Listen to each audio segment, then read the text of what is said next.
you still haven't affirmed a person's effort, as well-intentioned as those thoughts might have been. That is why many times I may over-affirm my own congregation in Pennsylvania. Not because I'm trying to butter them up. I realize, just like any other family of faith, we have our challenges.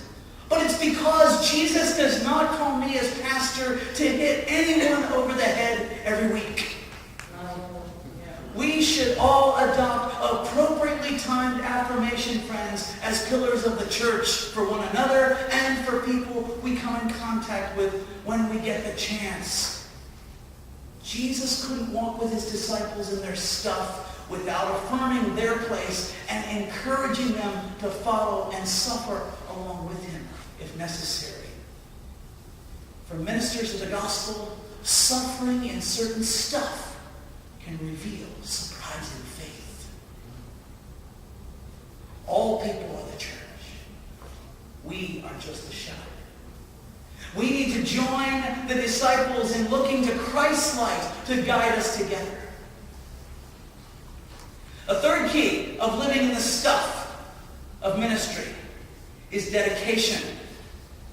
So now the framework's been laid, and we have positive direction and are going to move forward. But none of it can happen without true dedication. Hence, Jesus' insistence that the disciples willingly take up their cross and risk a life of following in divine obedience. Dedication involves awareness of a ministry, keeping up to date with its current goings-on, making sure to be a living sacrifice, as Paul describes in Romans 12:1, when necessary. Friends, we can't have an idea, then not agree to dedicate ourselves to making it happen. Admittedly, dedication can become time-consuming. It can involve large expenditures of energy, emotion, and attention. Dedication, to a certain extent, should exhaust us. But, here's the deal, at the same time, it should invigorate us. And it absolutely inspires others to do work, similar to that of a sports team. In a special feature on the DVD of the movie The Natural, baseball legend Cal Ripken Jr. talks about his view of success. Even though he's one of the greatest individual players in baseball history, what mattered most to him was succeeding as a team. In the interview, he says, "I'd much rather be referred to not as an individually great player or someone who tore up the record books, but someone who came to the ballpark for every day and said, okay, I'm here, I want to play. What can I do to help us win today?" Any Baltimore Oriole who saw Cal throwing himself on the ground to stop a ball, putting in extra effort with other guys to help them improve, and speaking at certain engagements to inspire confidence in yearning souls to try a little harder, benefited from being around his example day in and day out. Ripken's dedication is well documented as a sports legend because he played 2,632 consecutive games as baseball's well-known irony. His dedication rippled through his clubhouse and on the field. One guy sacrifices for the team, and pretty soon, everybody does. That's what the church should be about, my friends. Living in the stuff of ministry means seeing when there's a need and asking day in, day out how we can help out. Let us dedicate ourselves to people in our ministries, friends. And even the strangely annoying, yet the apparently fruitless stuff can in the end taste delicious. And the final key is participation.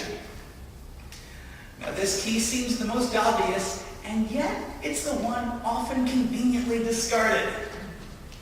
Bottom line, a church's ministry will not flourish if there's nobody participating. And that is our job as persons called out by God, to communicate to others participation's sincere importance.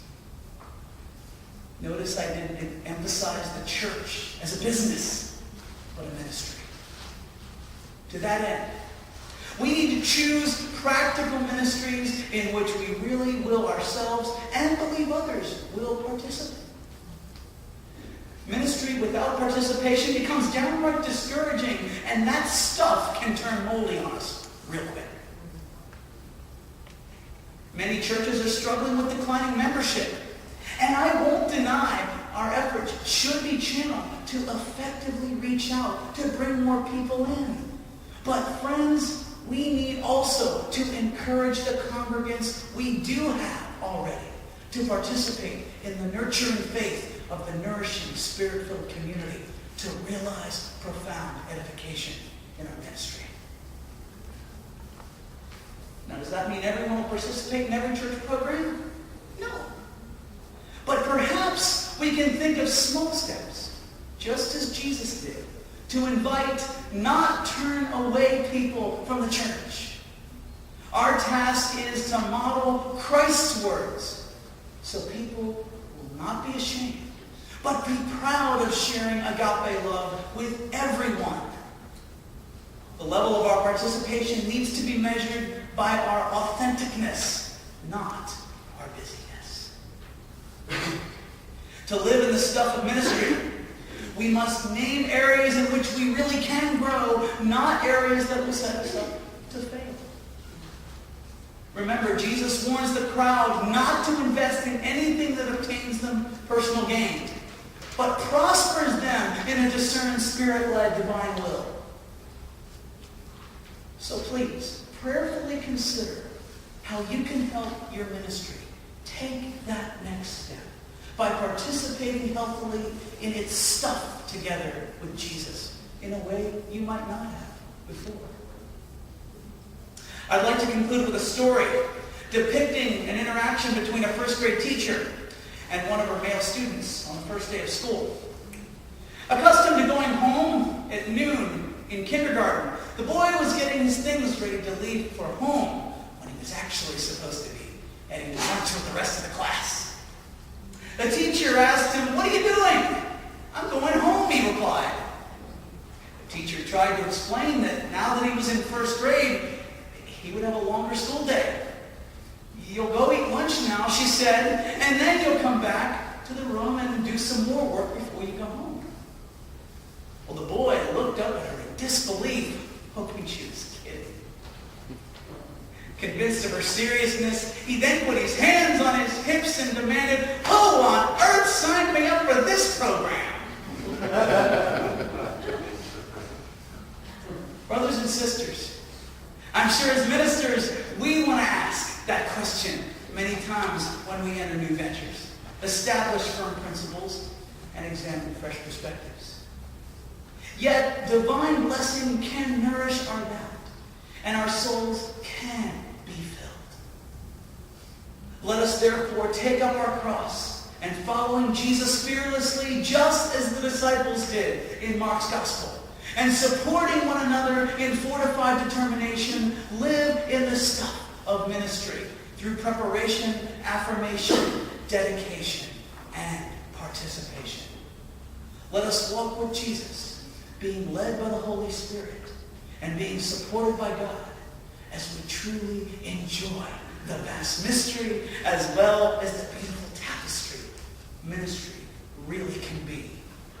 Come, don't be afraid. Jesus is waiting. Are we ready?